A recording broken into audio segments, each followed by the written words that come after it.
Hello and welcome to PrepMate. আজ NEET 2016-এ এসে যাওয়া একটা হাইড্রোকার্বনের কোয়েশ্চেন আমরা সলভ করব। এখানে বলা হয়েছিল যে যদি বেনজিনের সাথে সাইক্লোহেক্সিনের রিয়াকশন করায় in presence of HF at 0 degree centigrade কি হবে। দেখে নিই, সাইক্লোহেক্সিন আমি জানি আমার কাছে এখানে একটা কি নিউক্লিওফাইলের মতো অ্যাক্ট করবে, যেখানে HF থেকে আমি একটা H+ পাবো। এই ডবল বন্ডটা এই H+কে অ্যাটাক করে আমার নতুন একটা ইলেকট্রোফিলিক ইন্টারমিডিয়েট জেনারেট করবে, যেটা হচ্ছে এই রকম সাইক্লোহেক্সাইল কার্বোক্যাটায়ন।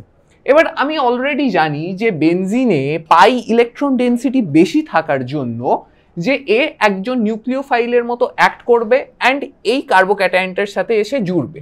যদি সেটা হয় তাহলে আমি কি লিখতে পারি যে এইখানে এই সাইক্লোহেক্সাইল কার্বোক্যাটায়ন যেটা আছে এর সাথে বেনজিন গিয়ে জুড়বে। যদি এর সাথে বেনজিন গিয়ে জোড়ে তাহলে কিরকম দেখতে হবে মলিকিউলটা? আলটিমেটলি আসবে আমার কাছে এইখানে ইলেকট্রোফিলিক অ্যাডিশন ইন বেনজিন আমরা দেখতে পাচ্ছি।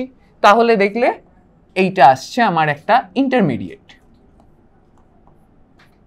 এইটা একটা ইন্টারমিডিয়েট আসবে আর তার সাথে কোথায় এখানে আমার একটা পজিটিভ চার্জ থাকবে।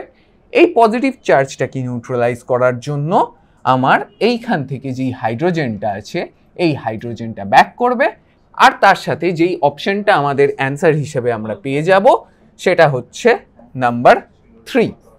Thank you. For more PYQ, stay tuned to PrepMate.